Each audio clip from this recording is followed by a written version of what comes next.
Sancho. Dapu. Dapat deh. Yo kana can dapat ne kami can dapat damiti. Dapat do. Sakandi muraso ko panafkan.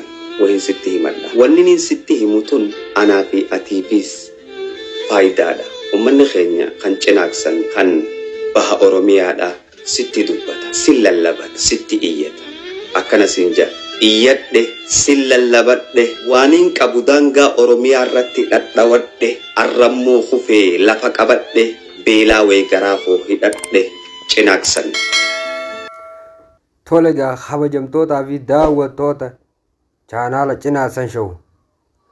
Namoota Oromoo bebbeekamoo muraasa har'a qabadheetiin isinii dhufee jira waa'ee Cinaasan irratti. Cinaasan cinaacha keenya jechuudhaan sagalee nuu ta'uudhaan warrootan miidiyaa irratti as bahanii sagalee nuu ta'anii jiran qabadheen jira. Haga xumuraatitti nu waliin tura.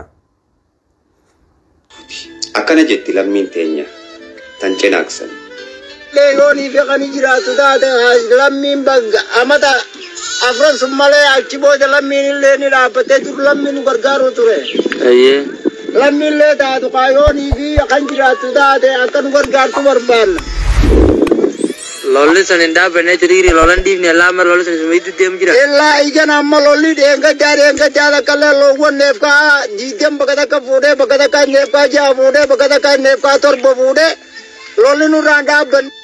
Nuti lammiin teessan rasaa isaanis dhumnee beelaan hin dhumnu yaa Dhugaa keeti Hamza dhugaa keeti dubbattee jirtarra. warri bahaa fi dhiyaa jirtan nu dhaqqabaa nu dirmadhaa harkaan lafa nu qabatee garaatuun nu duwwatee qabriituun nu baay'atee daangaa Oromiyaa irratti dargaggoon teenya dhumtee jechaati jiran. Anis cinaksan cinaacha Oromiyaati. Tole galatoomii Hamza. Akkasumatti namoonni bebbeekamoon warreen sagalee nu ta'e warreettan itti aananis asumaan gara isaaniitti isin dabarsina. Hundi isaanii haa galatoomanii dhiiga ofiitiif quuqama sababa ta'eef miidiyaa fuula duratti as ba'anii nu dubbatanii jiran haa galatoomanii. Cinaksan cinaacha Oromooti. Maaloona dhaqqabaa jetti harka diriirfattee isin eegaa jirti. Cinaksan cinaacha keenya lafee keenya waliin taanee lammiilee keenya ka cinaksaniif haa dirmannu. Wanni isaan silaa nu deeggaran uummata Oromoo waan lammii keenya taaniif irraa barbaannu akka isaanitti islaanii fi mootummaa waraana milishuma teenyaa nu jajjabeessanii waa xiqqoo waan akka gargaarsaatiif midhaaniin nu bira dhaabbatanii amma durattuu ofirraa ittisaa turre nuti Somaaliyaa fi tanallee soodiyaan nu ofirraa dhorkanaa jechuudha. Gargaarsuma xiqqoo dhabaa fi lafa keenya waan qotachuu dhabnaa fi daciifnee waliin harkinu qallatee jechuudhaa fi dadhabanne malee amma silaa xiqqoo. Sirri sagalee qofa ta'uullee osoo hin taane waan biraatis takka hada balannuutu jira. Namuu kiisha keenyaanis ta'e gargaarsa namoonni biyya alaatii fi biyya keessa jirru gargaarsa wali buufne lammii tana gargaaruudha qabna. Waan isaan barbaachisuun cinaa dhaabbachuudha qabna. Akka isaan diina kana injifataniif jecha. Deeggarsa harkannee namallee osoo hin baattayin qabeenyumaan ofirraa dhorkinaa waan akka midhaaniitii fi tanaan silaa harkannee fi milishaa teenya nu jajjabeessanii. Nuti uummanni keessan aanaa cinaksan beelaanis rasaasaanis dhumnee jirra. Qe'ee fi qabeenya keenya irraas buqqaanee jirra. Dhumaatiin cinaksan dhumaatii tiyya kufaatiin cinaksan kufaatii tiyya. Namni daangaan si tuffate booroo si afate. Kanaaf hundi keessanuu akkuma ammatti aanu kanatti inshaa Allah waliin sagalee isaanii yeroo isaan isinitti lallabatan dhagahuudhaaf jiraattan na waliin dhaggeeffadhaa. Akka isaanitti islaanii fi mootummaa waraana milishuma teenyaa nu jajjabeessanii waa xiqqoo waan akka gargaarsaatiif midhaaniin nu bira dhaabbatanii amma durattuu ofirraa ittisaa turre nuti Somaaliyaa fi tanallee soodiyaan nu ofirraa dhorkanaa jechuudha. Gargaarsa isaanii kana mootummaa qofa irratti eeguu osoo hin taane hara danda'ameen nutis bira dhaabbanne waan qabnurraa isaan deeggaruu danda'uudha qabna.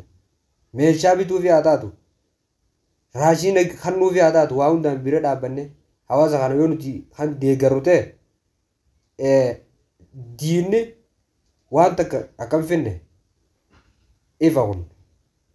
Irratti haa hirmaannu galgala jummataa mana mubaarik irraa waliin eegalla. Daangarraan rasaasa diinaatiin guyyaa guyyaan lubbuun teenya dabraa jirti. Beelaan dhumaa jirra. Qotachuu dadhabnee jirra. Waati waan akka gargaarsaatiif midhaan inni bira dhaabbatanii gargaarsuma xiqqoo dhabaa fi wal fakkeenya waan qotachuu dhabnaa fi daciifnee waliin harkinu qallatee jechuudhaa fi dadhabanne malee amma. Cinaaksan cinaacha Oromooti. Isaanis dhumaa beelaanis dhumaa jira. Nu dirmadhaa nu dhaqqabaa isin jechaa jira. Nu lammiin keessan rasaasaanis dhumanne beelaanis dhumataa jirra. Yaa saba koo naaf dirmadhu. Amata afran summalee achi booda lammiin illee ni dhaabbatee dur lammiin gargaaru ture.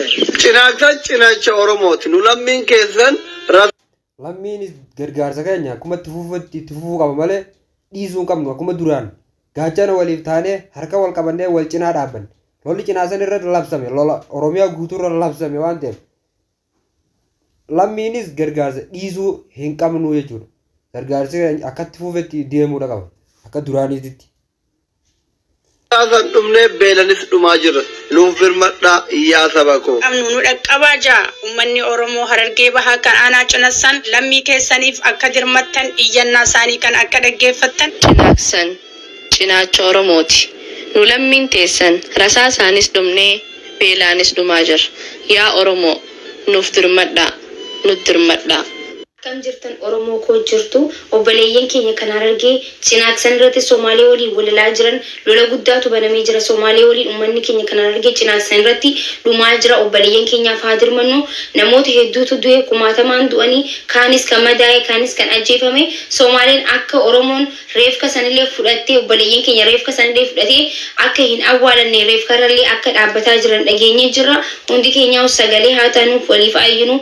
Amma durallee ni yaadatanii barati pellee fiisan ummata keenya miiliyoonaan buqqistee kaanis ajjeestee akka jirtu Somaaleen ni beeytanii ummanni keenya immoo akkuma beeytanitti meeshaa harkaa hin qabu meeshaa gahaa harkaa hin qabanii Somaaleen ni beeytan akka qabanii hundi keenya wal bira haa dhaabbannu sagalee harkataan jiranii lola guddaadha kan deemaa jiru lolli kun namoonni hedduun irraa dubbataa hin jiru yoo walaalan xiqqaa fakkaataman namoota hedduu keessatti dhumaa jira sagalee haa taanuuf asumaanuu poolisiin Oromiyaa ummata keenya bira akka dhaabbattan kabajaan isin gaafanna galatoo. Galatooma hundi keessanuu galatooma. Kana booda duuti ilmaan Oromoo hacinaasan qofa osoo hin taane ilmaan Oromoo guutuutu dhaabbachuudha qabdii isiniin jaa. Kanaafuu isinis hundi keessanuu dhaamsa kana quuqaa isin keessa jiru sagalee nuu ta'uun dabarfatanii waan jirtaniif galatooma. Ammallee sagalee nuu ta'uun keessan nurraa hafuu hin qabu bakka cinaasan miidhametti ustanii laaluu hin qabdanii akkasumatti namoonni dhageettii qabdan hundi keessanuu dhugaa nama keenya hadu'uu tokkollee callisuu hin qabdanii gara miidiyaa sooshaal miidiyaatiin haa taatu gara hundaanuu ifa baasuudha qabnaa jechuudha. Galatooma hundi keessanuu.